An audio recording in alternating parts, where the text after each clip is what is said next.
વંદે ગુજરાત.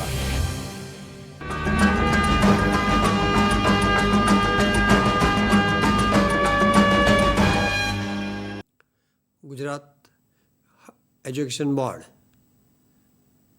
દ્વારા શરૂ કરાયેલ NEET નીટ પ્રશિક્ષણના પ્રોગ્રામમાં તમારું હાર્દિક સ્વાગત છે. આ પ્રોગ્રામનો મુખ્ય ઉદ્દેશ જે અગાઉ પણ વાત કરી તે પ્રમાણે નીટની પરીક્ષાનું પરિણામ બનેલું સારું આવે, તમારો ભવિષ્ય ઉજ્જવળ બને તેનો જ ઉલ્લેખ કરીને આ પ્રોગ્રામનું આયોજન કરવામાં આવેલ છે. દરેક જણા સારી સફળતા મેળવો અને એને માટે કોઈપણ સફળતા આપમેળે મળતી નથી, કંઈ ને કંઈક કાર્ય કરવું પડે. એને માટે તમારું હાર્ડવર્ક જરૂરી છે. અહીંયા આગળ બોર્ડે જે પોતાનો પ્રયત્ન કરીને દરેક તજજ્ઞોને ભેગા કર્યા છે અને એ ભેગા કરીને જે તમને માહિતીસભર અલગ અલગ હિન્ટ, શોર્ટકટ અને જે કંઈ ટ્રીક આપવામાં આવે છે તે ટ્રીક તમારે યાદ રાખવી પડશે અને એનો તમે પરીક્ષામાં ઉપયોગ કરી શકો અને તમારું રિઝલ્ટ સારું એવું લાવી શકો. લાસ્ટ યરના બોર્ડના પરિણામમાં તમે જોયું હશે કે મેડિકલમાં જે કોઈ સ્ટુડન્ટ્સે એડમિશન લીધા છે તેમાં માત્ર 30% જ સ્ટુડન્ટ્સ ગુજરાતી મીડિયમના છે અને સેન્ટ્રલ બોર્ડ, CBSE બોર્ડ અને ઇંગ્લિશ મીડિયમના બાકીના સ્ટુડન્ટો છે. તો આ વર્ષે એ ગુણોત્તર એ આંકડો ઉલટાઈ જાય એટલે કે ગુજરાતી મીડિયમમાંથી 70-80% એડમિશન લે તો જ આ પ્રોગ્રામનું આયોજન થયેલું સફળ ગણાશે. તો આ પ્રોગ્રામ માટે આજે હું તમને પરમાણુ પર થોડીક આગળ વાત કરીશ. તો એના માટે ઉત્તેજિત સ્થિતિમાન, આયનીકરણ સ્થિતિમાન અને એક્સરે વર્ણપટ આ આગળના જે ટૉપિકમાં આપણે બોહર મોડેલ લીધું. બોહર મોડેલમાં જે અલગ અલગ શ્રેણીઓ તેનો ઉલ્લેખ કર્યો. અહીંયા આગળ ઉત્તેજિત સ્થિતિમાન અને આયનીકરણ સ્થિતિમાન શું છે? તો જે બોહર મોડેલમાં અલગ અલગ ઉર્જા સ્તરોની જે કિંમતો લીધી, જેમાં n=1 કક્ષા માટે -13.6 અને એ ઉર્જા માટેની જે વેલ્યુ આપણે અગાઉ પણ લખેલી હતી E ચલે છે 1/n² અથવા En=E1/n² અને જ્યાં E1ની કિંમત -13.6. તો આ સમીકરણનો ઉપયોગ કરીને તમે બીજી અલગ અલગ કિંમતો શોધી શકો. તો દરેકની કિંમતો જોશો તો -13.6, -3.4, -1.5, 0.85 અને લાસ્ટમાં આવશે 0. તો બંને વચ્ચેનો ઉર્જા સ્તરનો જે તફાવત છે, ગેપ છે, એ પણ ઘટતો જાય છે. પહેલાં વધારે છે, પછી ઓછો છે, પછી ઓછો છે, પછી ઓર ઘટતો જ જાય છે. તો અહીંયા આગળ ઉત્તેજિત સ્થિતિમાન આપણે સમજાવવું છે. તો એ ઉત્તેજિત સ્થિતિમાનમાં એટલે કે n=1માં કક્ષામાં રહેલા છે તો એને વધારે ઉર્જા ધરાવતી કક્ષામાં મોકલવું હોય તો કંઈક ઉર્જા આપવી પડશે, એ એની મેં તે પહોંચી શકે નહીં. તો એ જે બેના તફાવત જેટલી ઉર્જા એને આપવી પડે અને એને કારણે એ પહેલાંથી બીજા કક્ષામાં સંક્રાંતિ કરી શકે. અહીંયા તમે જોશો કે આ બેનો તફાવત 13.6 અને 3.4, તો એનો તફાવત છે 10.2 ઇલેક્ટ્રોન વોલ્ટ. અહીંયા આગળ જે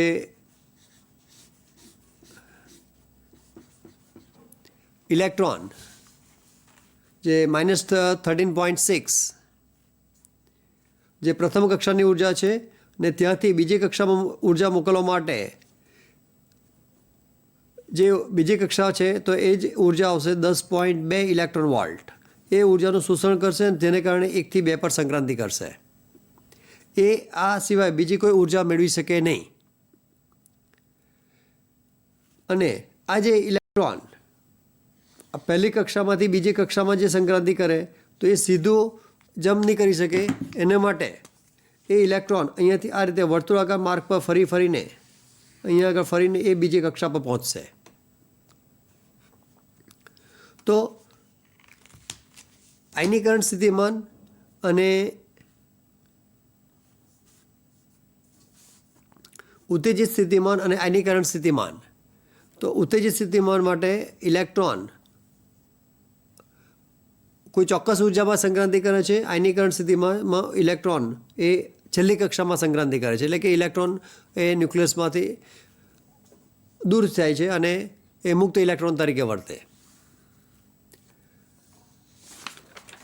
ઉપરાંત જે કંઈક એની આપણે ઉર્જા લઈએ, આની જે ઉર્જા છે -13.6 ઇલેક્ટ્રોન વોલ્ટ, જે E1ની કિંમત છે, તો એ ઉર્જા +10.2 ઇલેક્ટ્રોન વોલ્ટની એને ઉર્જા મળે તો બેનો તફાવત લેવો તો 3.4 - 3 ઇલેક્ટ્રોન વોલ્ટ, જે અહીંયા E2ની કિંમત આવી શકે અને તે ઇલેક્ટ્રોન સંક્રાંતિ કરી શકે. હવે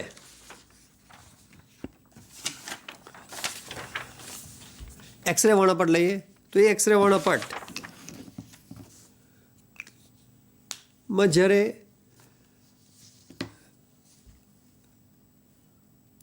જ્યારે કોઈ શક્તિશાળી એટલે વધારે વિદ્યુત સ્થિતિમાનનો તફાવત ધરાવતો હોય ને તેમાં એનોડ અને કેથોડ વચ્ચે ઘણો મોટો વિદ્યુત સ્થિતિમાનનો તફાવત રાખીએ અને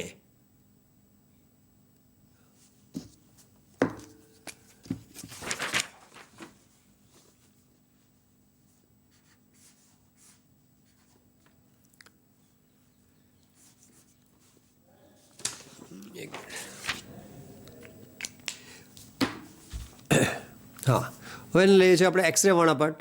તો એક્સરે વર્ણપટ માટે એનોડ અને કેથોડ એક એક્સરે ટ્યુબ હોય છે, તેની અંદર જે એનોડ અને કેથોડ વચ્ચેનો વિદ્યુત સ્થિતિમાનનો તફાવત લગભગ 20,000 વોલ્ટથી વધારે રાખવામાં આવે અને એ તફાવત હેઠળ શક્તિશાળી ઇલેક્ટ્રોન એ કોઈ ધાતુ પર અથડાય. જે ધાતુનો એક્સરે વર્ણપટ લેવાનો હોય તો એને એનોડ તરીકે લેવામાં આવે અને એ એનોડ પર શક્તિશાળી ઇલેક્ટ્રોન આપાત થાય અને એ આપાત થાય તેને કારણે જે વિકિરણ મળશે ને એ વિકિરણની સાપેક્ષ તીવ્રતા માપવામાં આવે. તો એ સાપેક્ષ તીવ્રતા વિરુદ્ધ આ જે આલેખ મળે તો એ આલેખ તો કંઈક આ રીતનો મળશે, જેમાં લેમ્બડા મિનિમમ આવશે, પછી સળંગ વક્ર આવશે અને પછી 2 પીક પોઈન્ટ આવશે. આવા બીજા પણ આવી શકે, H, K alpha, K beta, જે તમે કેમેસ્ટ્રીમાં શીખો છો કે પ્રથમ રેખા માટે K, બીજી રેખા માટે L, ત્રીજી રેખા માટે M. તો એ રીતે કે રેખા જે ઇલેક્ટ્રોન અહીંયાથી આપણે લઈએ કે આ ઇલેક્ટ્રોન ફર્સ્ટથી બીજા પર જાય છે તો આને કે આલ્ફા તરીકે બતાવી શકાય.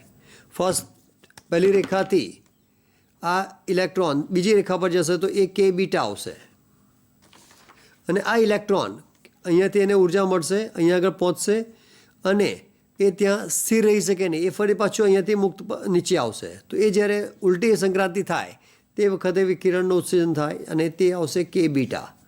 એ જ રીતે પહેલી કક્ષામાં રહેલા ઇલેક્ટ્રોન ઉર્જા મેળવશે, ઉપર સંક્રાંતિ કરે અને ફરી પાછું એ અહીંયા ફક્ત 10⁻⁹ આટલા સમયગાળા માટે જે સ્થિર રહી શકે અને ફરી પાછું નીચે આવશે અને એ વખતે વિકિરણ મળશે જે કે આલ્ફા તરીકે લઈ શકાય. એટલે પ્રથમ રેખા માટે લઈએ તો કે આલ્ફા કે બીટા આવશે. એ જ રીતે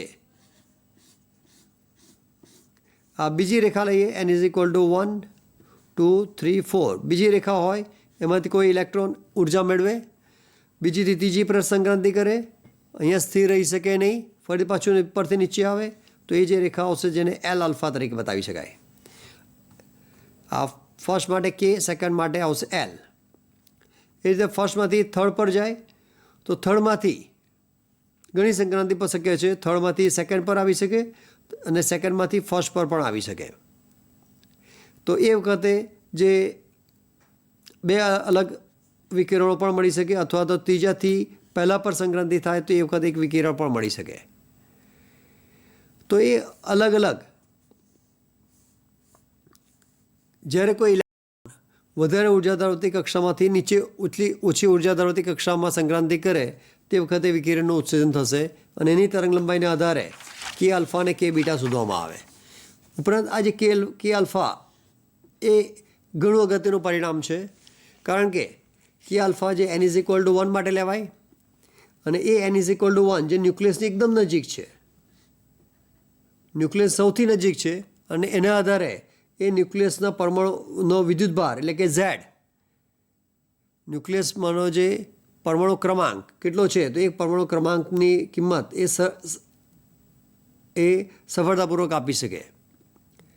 તો આ જે ન્યુક્લિયસમાં કેટલા પ્રોટોન છે તો એ સંખ્યા શોધવા માટે કે આલ્ફાનું અવલોકન એ ઘણું જરૂરી બને છે. તો અહીંયા આગળ આ જે આલ્ફા મિનિમમ છે તો એની કિંમત લેમ્બડા આલ્ફા બરાબર hc/ev સમીકરણથી બતાવી શકાય. એ કેવી રીતે આવશે? જે ગતિશીલ ઇલેક્ટ્રોન જે ગતિ કરશે જેની ઉર્જા ઇવી તરીકે લઈ શકાય અને એ ઉર્જા HFથી પણ લઈ શકો ક્વોન્ટમ સિદ્ધાંત પ્રમાણે, અને F ઇઝ ઇક્વલ ટુ c/લેમ્બડા. તો આ hc/લેમ્બડા અને ઇવી સાથે સરખાવો તો લેમ્બડા મિનિમમનું સમીકરણ આવી શકે hc/ev.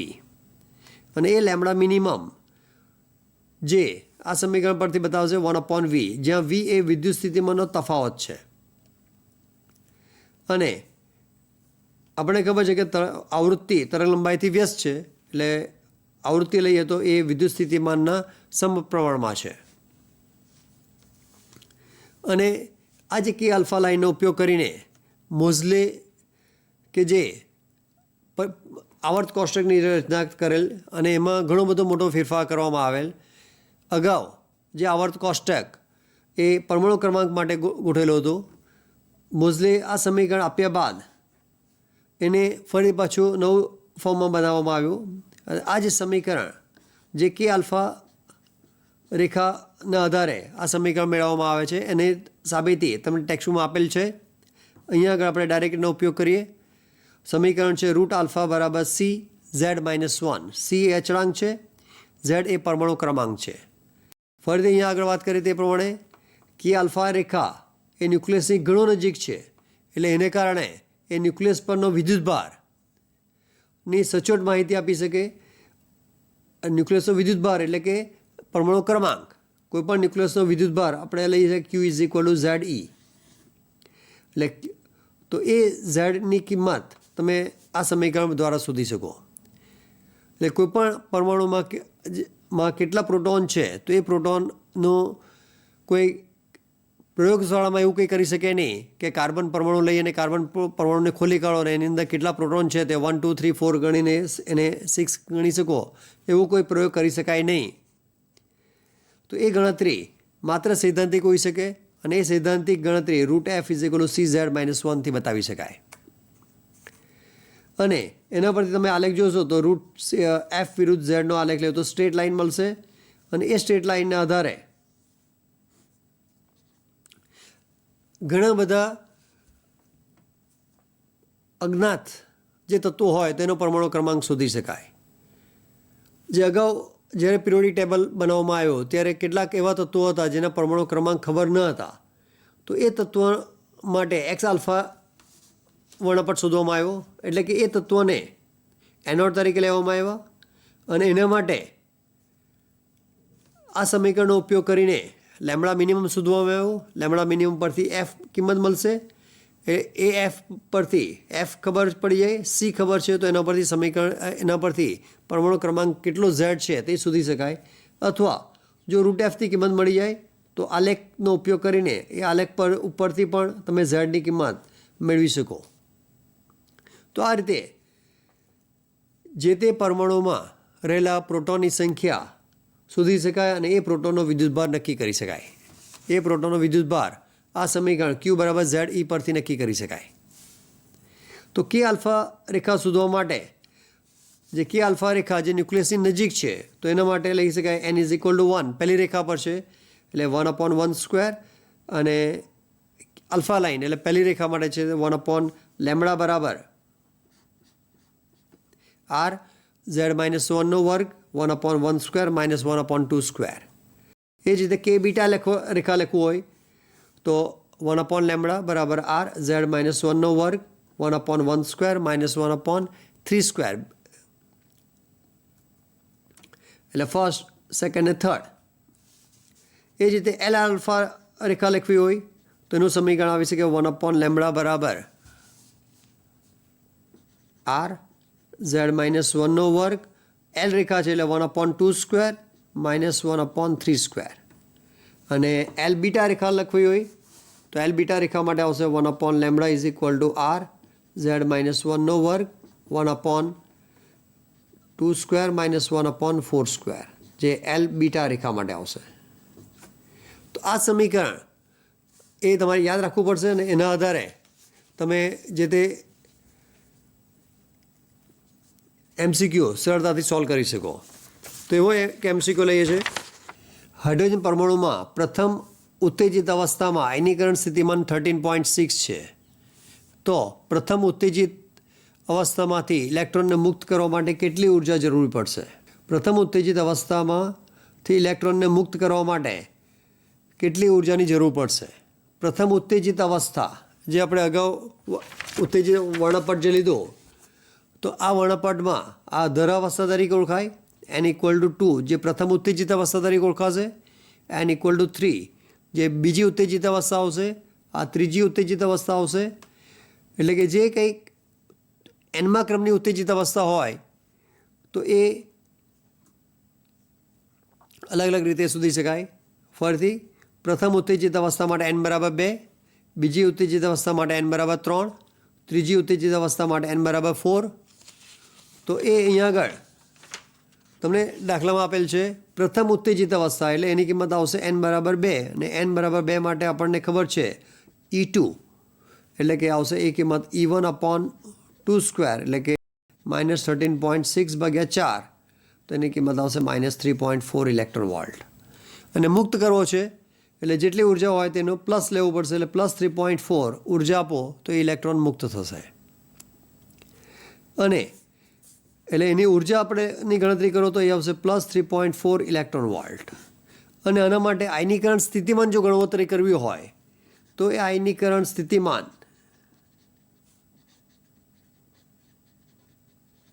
જે આપણે લખી શકાય 3.4 વોલ્ટ. જેટલા ઇલેક્ટ્રોન વોલ્ટ ઉર્જા હશે તેટલા વોલ્ટ સ્થિતિમાન આવશે. એ ગણતરી જે k = ½ mv² = EV પરથી કરી શકાય. અને એ અગાઉના ચેપ્ટરમાં પણ લીધું છે જેટલા ઇલેક્ટ્રોન વોલ્ટ ઉર્જા હશે એટલા વોલ્ટ વિદ્યુત સ્થિતિમાન આવશે. બીજું કે અહીંયા લઈએ છે કે Rn વિરુદ્ધ nનો આલેખ કયો હોઈ શકે? અહીંયા આગળ આ 4 આલેખ આપેલા છે તો 4 આલેખમાં Rn વિરુદ્ધ nનો આલેખ કયો હોઈ શકે?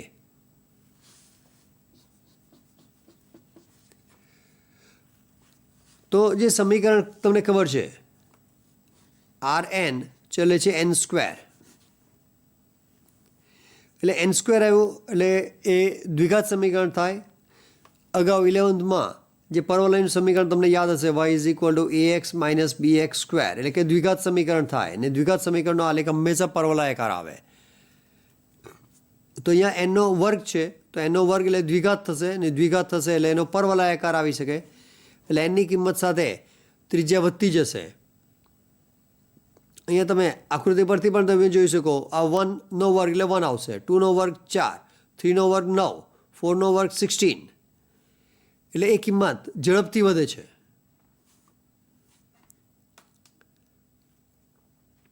તો એના પરથી કરેક્ટ આન્સર બની શકે Rn ચલે છે nનો આલેખ પરવલયાકાર આવશે એટલે આ રીતનો આવશે આન્સર આવશે. એવો જ બીજો આલેખ છે કે log વિરુદ્ધ R1 વિરુદ્ધ log nનો આલેખ કયો હોઈ શકે?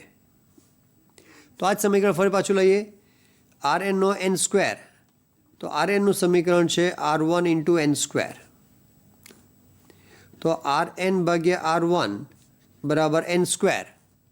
તો બંને બાજુ log લઈએ. log Rn/R1 = 2 log n. log nનો વર્ગ જે મેથેમેટિક્સમાં તમને ખબર છે log xનો n ઘાત બરાબર n log x. તો અહીંયા આગળ આવી શકે n² છે તો એને 2 log n તરીકે બતાવી શકાય. તો આ yx પર છે y = mx + c સાથે સરખાવો તો અહીંયા xનો ઘાત એટલે x પર log n છે x પર દરેક જગ્યાએ log n છે અને log n નો 1 ઘાત છે, એટલે કે આ સુરેખ સમીકરણ છે. તો સુરેખ સમીકરણ અહીંયા એક જ જગ્યાએ છે, એટલે કરેક્ટ આન્સર આવશે બી. અને જો એ સુરેખ હોય તો સ્વાભાવિક છે કે એનો ઢાળ પણ આવી શકે. તો એ ઢાળ કેવી રીતે મળી શકાય? આ બે સમીકરણને સરખાવો. y અક્ષ પર log r વિરુદ્ધ rn વિરુદ્ધ r1, x અક્ષ પર log n, તો એના પરથી લખી શકાય ઢાળ બરાબર 2 અને c બરાબર એનો ઢાળ આવશે 2. આ બેને સરખાવો તો એનો સમીકરણ n બરાબર 2 અને c ની કિંમત આવશે 0. અને c ની કિંમત 0 હોવાને કારણે એ ઉદ્ગમ બિંદુમાંથી પસાર થશે અને એનો જે ઢાળ m બરાબર આપણે 2 લઈ શકાય. અને એ જે ઢાળ છે એ ઢાળને આપણે tan થીટા તરીકે પણ લઈ શકાય. tan theta is equal two 2, તો એના પરથી થીટાની કિંમત પણ તમે નક્કી શકો, અથવા tan ઇન્વર્સ 2. આવો પણ MCQ તમને આવી શકે કે log rn અપોન r1 વિરુદ્ધ log n ના આલેખનો ઢાળ ખાલી જગ્યા હોઈ શકે, તો એનો ઓપ્શન આવી શકે tan ઇન્વર્સ 2. એ કરેક્ટ આન્સર તમે પસંદ કરી શકો. તો આવા જે એના પરથી MCQ લઈએ છે કે બીજી ઉત્તેજિત અવસ્થામાં રહેલા ઇલેક્ટ્રોનનું કોણીય વેગમાન ખાલી જગ્યા હશે. બીજી ઉત્તેજિત અવસ્થા જે અગાઉના MCQમાં આપણે લીધું, પ્રથમ ઉત્તેજિત અવસ્થા માટે n બરાબર 1, બીજી ઉત્તેજિત અવસ્થા છે એટલે આના માટે લખી શકાય n બરાબર 3. અને કોણીય વેગમાનનું સમીકરણ છે h/2π, તો એની કિંમત 3 મૂકી દો તો કરેક્ટ આન્સર આવશે 3h/2π. તો આ ઉત્તેજિત અવસ્થા માટે એનનો ક્રમ યાદ રાખવો જરૂરી છે. જેટલી ઉત્તેજિત અવસ્થા આપી હોય તેના +1 કરીને એની સ્થિતિ કઈ છે, એની કક્ષા કઈ છે તે કક્ષા જાણી શકાય. એ જ રીતે બીજું એક લઈએ છે, હાઇડ્રોજન પરમાણુમાં ઇલેક્ટ્રોનની ધરાવસ્થામાંથી પ્રથમ ઉત્તેજિત અવસ્થામાં સંક્રાંતિ પામે છે. ધરાવસ્થા જેનો અર્થ થશે n બરાબર 0 અને પ્રથમ ઉત્તેજિત અવસ્થાનો અર્થ થશે n બરાબર 2. તો ધરાથી ગ્રાઉન્ડથી ફર્સ્ટ પર આવે છે અહીંયા આગળ n=0 પ્રથમ ઉત્તેજિત અવસ્થામાં આવે છે n=1 ધરાવસ્થા, એટલે આવશે n બરાબર 1. તો n બરાબર 1 થી n બરાબર 2 પર આવે છે. તો તે વખતે ઇલેક્ટ્રોનની કક્ષાની ત્રિજ્યા કઈ હોઈ શકે? તો જે કક્ષાની ત્રિજ્યા માટે સમીકરણ આપણે લઈએ છીએ rn ચલે છે n². તો અહીંયા આગળ n 1 થી 2 પર જાઓ એટલે 2 ગણું થાય છે, એની કિંમત ડબલ થાય છે. તો સ્વાભાવિક છે ત્રિજ્યા કેટલો થાય? r2 = 4r1 કહી શકાય. એટલે એ ત્રિજ્યા એ 4 ગણી થશે. એ કરેક્ટ આન્સર તમે લઈ શકો. ફરીથી ધરાવસ્થા જેના માટે n બરાબર 1, પ્રથમ ઉત્તેજિત અવસ્થા છે એટલે n બરાબર 2. તો એ બીજી ઉત્તેજિત અવસ્થા માટે એની કક્ષાની ત્રિજ્યા કેટલા ગણી થશે? પહેલાંની કરતાં કેટલી વધશે? તો એનું સમીકરણ rn ચલે છે n² પરથી ત્રિજ્યા 2, nની કિંમત 2 છે તો 2 નો વર્ગ એટલે 4 થશે. તો r2 બરાબર 4r1, એટલે કે ત્રિજ્યા 2 ગણી છે એમ બતાવી શકાય. તો અહીંયા આગળ આ તમારે યાદ રાખવું પડશે. જે હાઇડ્રોજન વર્ણપટ માટે આ જે કિંમત આપેલી છે એ હાઇડ્રોજન પરમાણુ જેમાં ત્રિજ્યા r ચલે છે n², આ તમારે તૈયાર કરવું પડશે. પછી ઉર્જા આપણે લઈએ તો ઉર્જાનો અર્થ થશે E ચલે છે 1/n². ઉપરાંત બીજું એક આવી શકે ઇલેક્ટ્રોનનો રેખીય વેગ કેટલો હોઈ શકે? તો રેખીય વેગ v ચલે છે n. પછી રેખીય આવૃત્તિ f, તો એ ચલે છે 1/n³. એ જ રીતે ઓમેગા લેવો તો ઓમેગા એટલે 2πf, તો એના પરથી લખી શકાય ઓમેગા ચલે છે 1/n³. અને આવર્તકાળ લેવો તો t ચલે છે 1/f, તો એના પરથી લખી શકાય કે t ચલે છે n³. અને જે કોણીય વેગમાન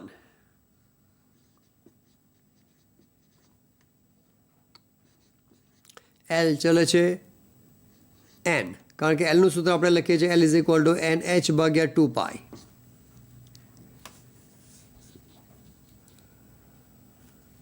તો આ રીતે આ હાઇડ્રોજન પરમાણુ માટે આ યાદ રાખવો પડે છે અને એના ઉપરથી ઘણા અગત્યના એમસીક્યુ બની શકે છે.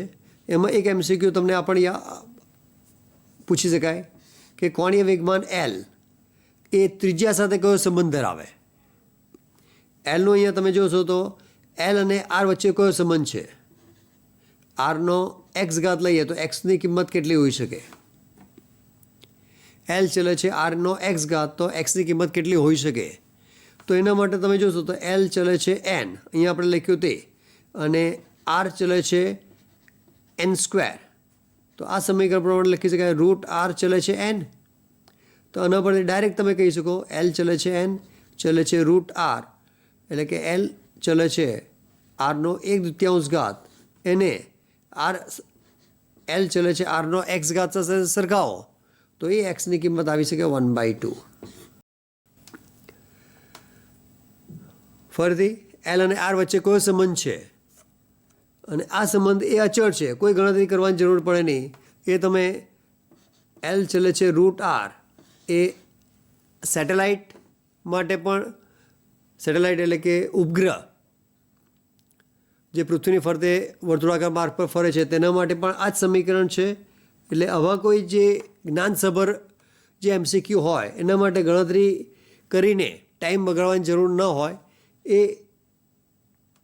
જે પરમાણુ માટે વાપરીએ છીએ તે જ ઘણા ખરા તે ઉપગ્રહ માટે પણ વાપરીએ છીએ. એટલે આવો એમસીક્યુ ઉપગ્રહ માટે પણ આવી શકે અને પરમાણુ જે ની ફરતે જે ન્યુક્લિયસની ફરતે જે ઇલેક્ટ્રોન ગતિ કરે છે તો એ ઇલેક્ટ્રોન માટે પણ આન્સર એનો એ જ રહેશે, એ બદલાશે નહીં.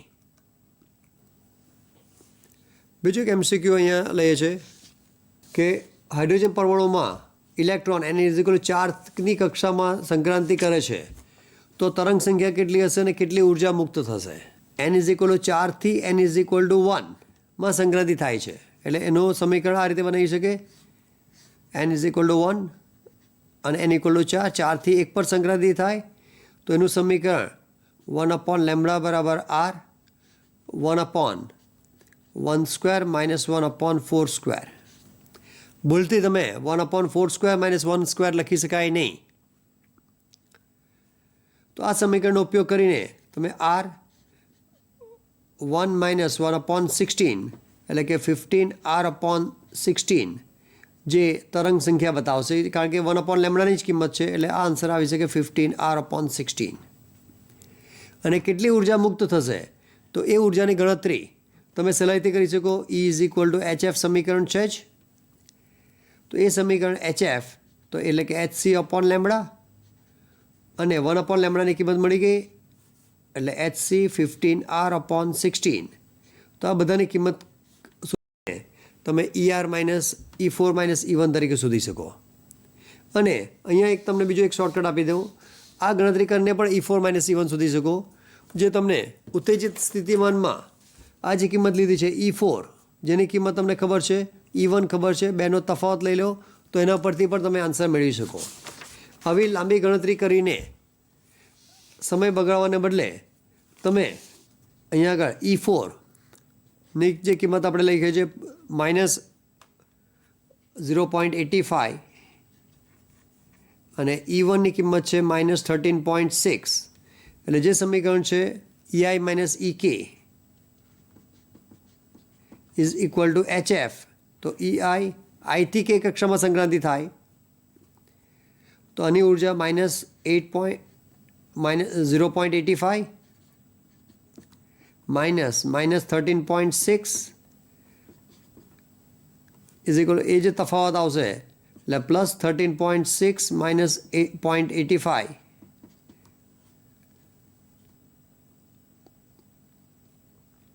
તો એ ઉર્જા આ તફાવત તમે શોધીને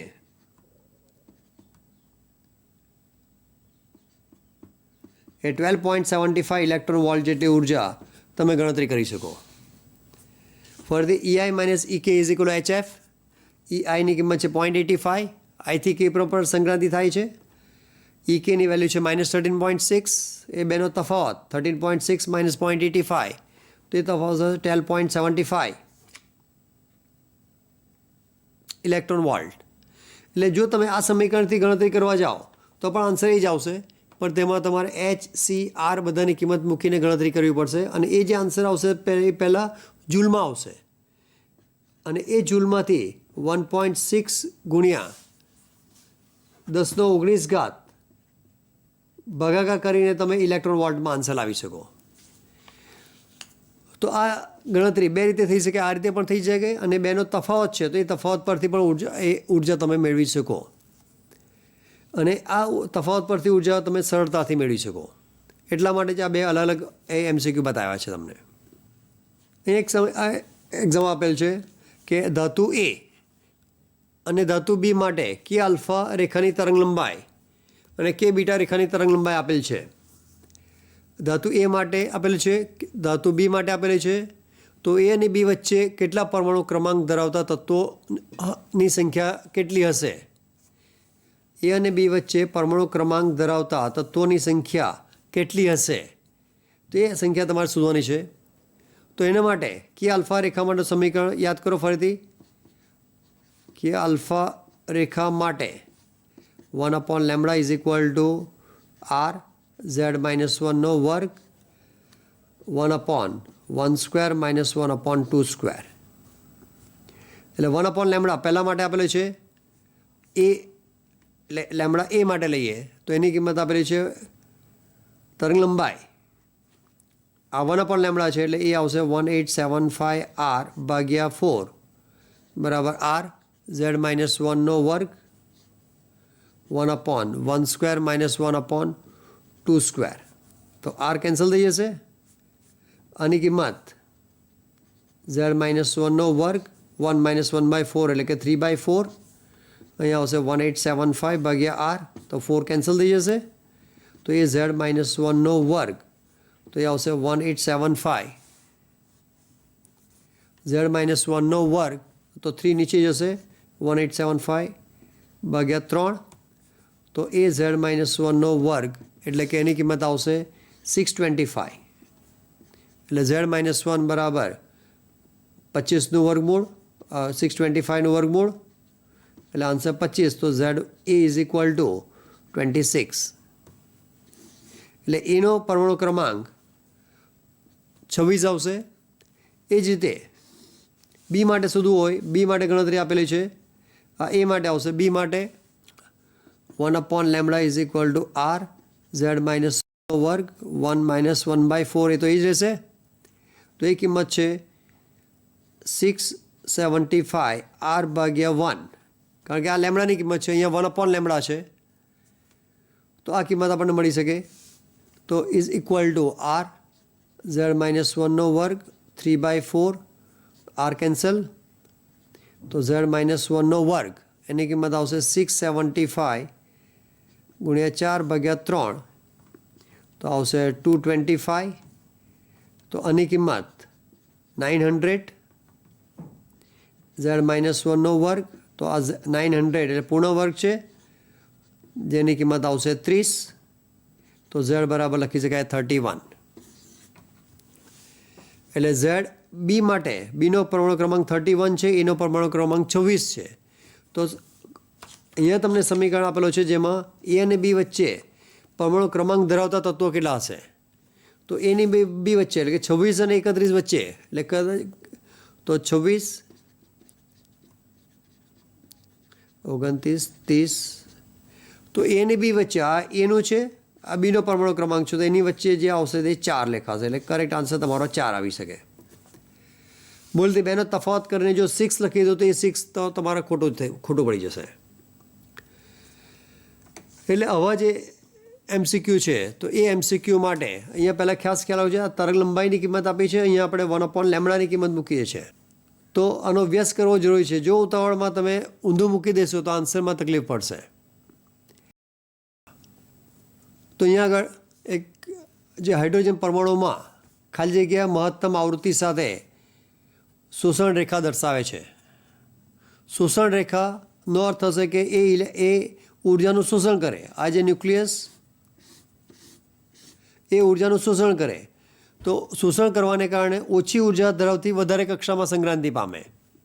તો અહીંયા તમે જોશો તો 3 to 2 એ તો આવી જ શકે કે છે જ નહીં, કારણ કે વધારેથી ઓછા પર આવે છે એટલે એ તો ઉત્સર્જન થઈ શકે.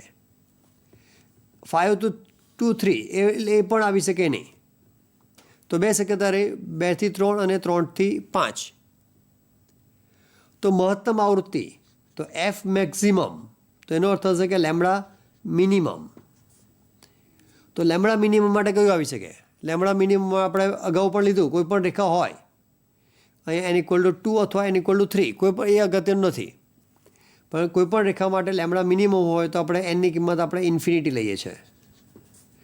ધારો કે બામર શ્રેણી લઈએ તો 1/λ બરાબર r 1/2² - 1/n², જ્યાં એનની કિંમત 3, 4 અપ ટુ ઇન્ફિનિટી તરીકે લઈએ.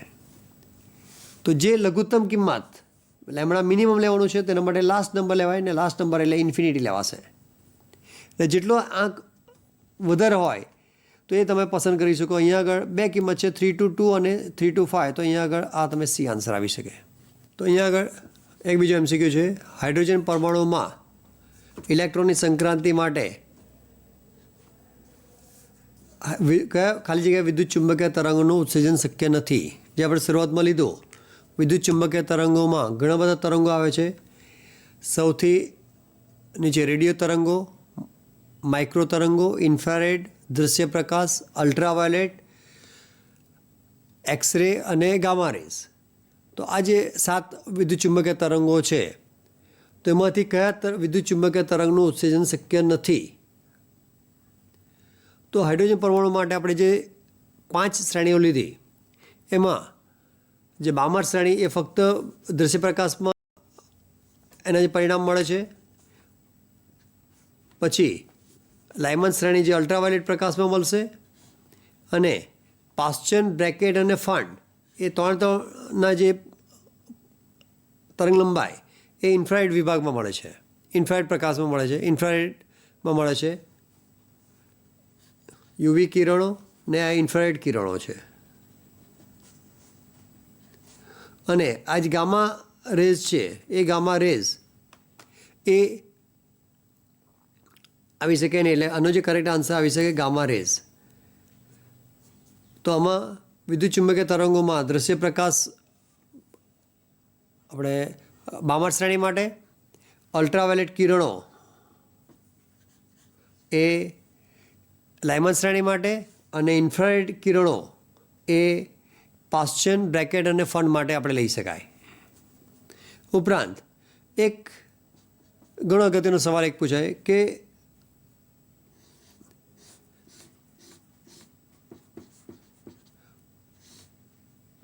ધારો કે n=4 થી 3 પર સંક્રાંતિ થાય, અને તે વખતે આપણને તો ખબર છે કે 4 થી 3 એટલે કઈ શ્રેણી આવી શકે? એ પાસ્ચન શ્રેણી છે.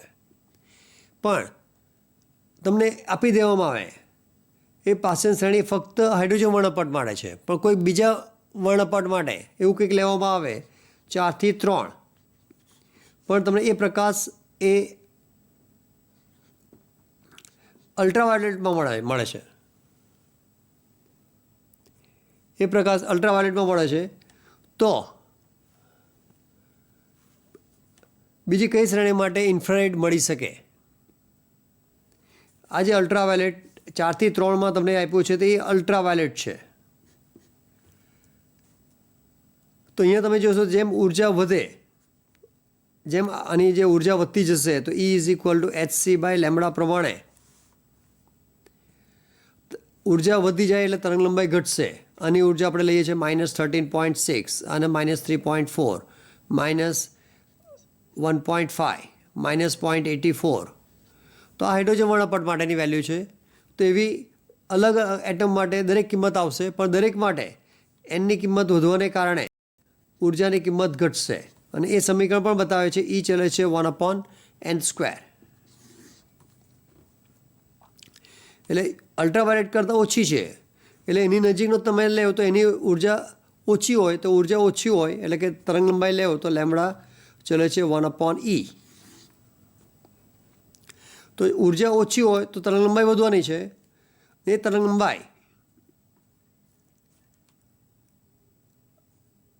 આના કરતાં ઓછી હશે તો અલ્ટ્રાવાયોલેટ જેમ અહીંયાથી ઉપર જાઓ તેમ તરંગ લંબાઈ ઘટશે.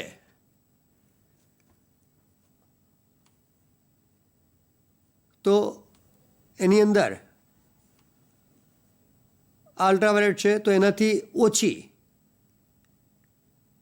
એટલે કે એક્સરે આવી શકે, ગામા રેઝ આવી શકે, પણ અહીંયાથી તમે દૃશ્ય પ્રકાશ કે ઇન્ફ્રારેડ આ નીચેના વિભાગમાં મળી શકે નહીં. હા, એનાથી ઉપર જાઓ, એની કિંમત વધારતા જાઓ તો આ સમીકરણ પ્રમાણે ઉર્જા ઘટશે. એની કિંમત એટલે ઉર્જા વધશે ને ઉર્જા વધે એટલે તરંગ લંબાઈ વધે ને એ તરંગ લંબાઈ વધે તો એ કિંમત એ આનાથી ઉપરના ક્રમમાં આવી શકે. એટલે અહીંયા જે 4 ઓપ્શન એવા આપવામાં આવે કે 2 to 1, 3 to 2, 4 to 2 અને 5 to 4 આ 4 ઓપ્શન આપણે આવા આપવામાં આવે કે કયા માટે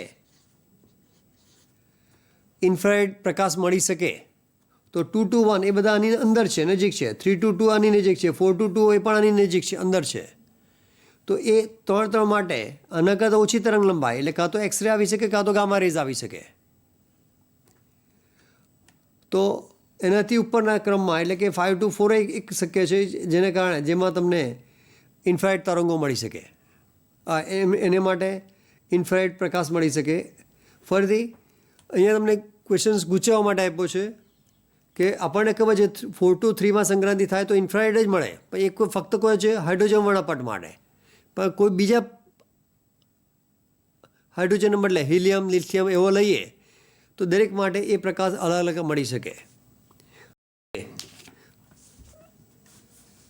હાઇડ્રોજન વર્ણપટ જે ખાસ કરીને છેલ્લી કક્ષામાં બોહર મોડેલ એ છેલ્લી કક્ષામાં 1 ઇલેક્ટ્રોન હોય તેના માટે સરળતાથી સમજાવી શકાય. અને છેલ્લી કક્ષામાં 1 ઇલેક્ટ્રોન હોય તેવા જે તત્વો જે છે જેને તમે બતાવી શકો હાઇડ્રોજન વર્ણપટ અથવા હિલિયમ He પ્લસ આયન તરીકે લેવામાં આવે, અથવા Li+2, બેરિલિયમ +3, બોરોન +4 એ રીતે તમે આગળ જાઓ તો Mg+11.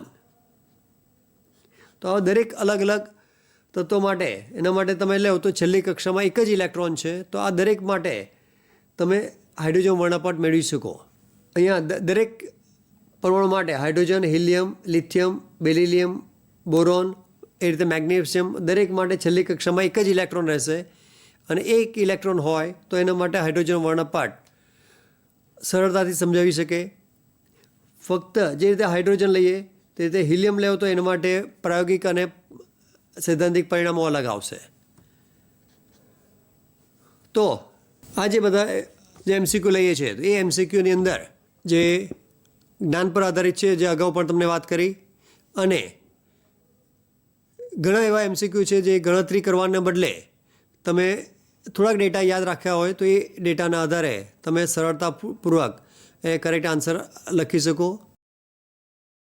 ઉપરાંત જે કે આલ્ફા રેખા અને કે બીટા રેખા જેના માટે સમીકરણમાં તમે જોશો તો કે 1/λ બરાબર r(z−1) વર્ગ 1/1² - 1/2² તે બતાવી શકાય. તો આ કે આલ્ફા અને કે રેખા કે આલ્ફા કે બીટા રેખા અને બામર રેખા બેના સમીકરણમાં z-1 એક વધારાનું પદ આવે છે, એ ખાસ ખ્યાલમાં રાખવા જરૂરી છે. આ જે એટમ્સ અને ન્યુક્લિયસ એ 2 ચેપ્ટરમાંથી લગભગ 3 પ્રશ્નો દર વખતે પૂછાય છે, અને એ 3 પ્રશ્નો તમે સરળતાથી ઉકેલ મેળવી શકો. તો આ જે નીટના અભ્યાસક્રમમાં તમે જોશો કે જો કરેક્ટ આન્સર હોય તો +4 અને ખોટો હોય તો -1. એટલા માટે મારી તમને સલાહ એ છે કે જે તમને 180 સવાલ પૂછાય જેમાં ફિઝિક્સના 45 પ્રશ્નો હશે એ 45 પ્રશ્ન પૂરેપૂરા એટેમ્પ કરવાના બદલે થોડા એવા પ્રશ્નો સિલેક્ટ કરો કે જેમાંથી તમને જે જ્ઞાન પર આધારિત હોય જેનો આન્સર તમને સરળતાથી મળી શકતો હોય, જે ગણતરીવાળા પ્રશ્નો હોય તે એવોઇડ કરો. જો તમે બધા પૂરેપૂરા પ્રશ્નો પ્રયત્ન કરશો તો એ તમારા ખોટું પડે, અને ખોટું પડે તો નેગેટિવમાં માર્ક્સ જવાની શક્યતા રહે. જે રીતે બાયોલોજી અને કેમેસ્ટ્રીમાં, એટલે કે જીવ વિજ્ઞાન અને રસાયણ વિજ્ઞાનમાં તમને જ્ઞાન પર આધારિત પ્રશ્નો હોય છે, તે તમે ઝડપથી આન્સર આપી શકો છો. ફિઝિક્સમાં કેટલાક MCQ, એટલે કે લગભગ 20થી 25 MCQ તમને જ્ઞાન પર આધારિત હશે અને કેટલાક ગણતરી પર આધારિત હશે. તો જે જ્ઞાન પર આધારિત MCQ હોય તો એ તમે પહેલાં પસંદ કરીને તમે એનો ઉકેલ ઝડપથી કરી શકો. અને ખાસ કરીને જે MCQ તમે ટીકમાં કરો તો તેમાં ભૂલથી પણ ધારો કે B પર થોડુંક એક ટપકું પણ મૂકી દો અને પછી તમે C પર ટીકમાં કરવા જશો તો એ સંજોગોમાં તમારો -1 જશે. કારણ કે એક B ખોટું હશે તો તમારો -1 જવાનો જ છે. પણ ધારો કે B સાચું હોય તો એ સંજોગોમાં તમને +4 મળી શકે. અને જો તમે B પર ખાલી ટપકું કર્યું છે અને Cને ડાર્ક કર્યું છે તો તમને એવું માનશે કે આ B કોમ્પ્યુટર એક્સેપ્ટ નહીં કરે, પણ એવું નથી. કોમ્પ્યુટર સ્કેનિંગ કરતી વખતે એ નાનું એક સ્પોટ પણ હશે તો એ પણ ગણતરી છે. અને જ્યારે પણ બેટ તમે ટીકમાં કરશે તો એ ખોટું આપી દે છે. એટલે જ્યારે પણ MCQમાં તમે ડાર્ક કરો તો એ ડાર્ક કરતી વખતે એ ખાસ ખ્યાલ રાખવાનો છે કે જે કંઈ તમે એક ટપકું પણ મૂક્યું હોય તો એને જ ડાર્ક કરી નાખો, બીજા પર તમે કરવાની જરૂર નથી. અને કોઈપણ જગ્યાએ વ્હાઇટ ઇંકનો ઉપયોગ કરવાનો નથી, કારણ કે જે સ્કેનિંગ કરતી વખતે એ વ્હાઇટ ઇંકવાળો જે એ એલાઉડ નથી. અને વ્હાઇટ ઇંક કરેલો પ્રશ્ન હોય તો એ નેગેટિવમાં પણ આપી શકે. તો જે પ્રશ્નો તમને આવડતા હોય તે પ્રશ્નો તમારે એનો ઉકેલ લખવાનો હોય છે. અને એ ઉકેલ માટે થોડી ઝડપ પણ રાખવાની હોય છે, કારણ કે 180 પ્રશ્ન છે. 180 પ્રશ્નમાં તમારે સમય મળે છે તે પણ 180 મિનિટ જ છે, એટલે કે 3 કલાક જ છે. દરેક પ્રશ્ન માટે 1 જ મિનિટ મળે છે.